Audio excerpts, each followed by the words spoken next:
Today I want to talk about the side plank pose.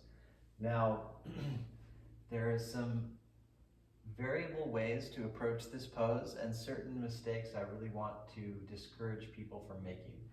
So the first thing is a lot of times people have their hand kind of turned in, and that causes the shoulder to sort of roll in.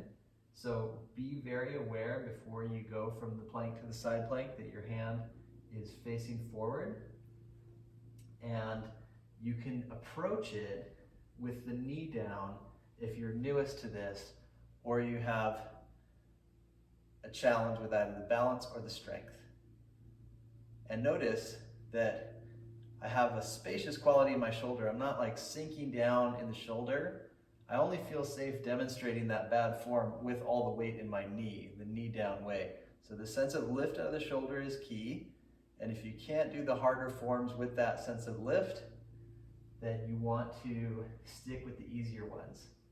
Another way to do a modified form, but that's still fairly strengthening, is a kickstand. So that could be with the foot behind you, or it could be with the foot staggered in front, like this, or even like this.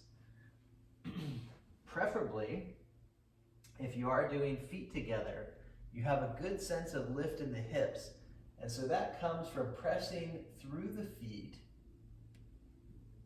and engaging the side of the hips, the lateral hip, the gluteus medius, to keep a lift. And that helps with that lift out of the shoulder that I've talked about. So as review, things to avoid: the shoulder being in and sinking into it, and the hand turning in. That kind of leads towards that bad alignment of the shoulder. So at least the middle, if not the index, facing forward.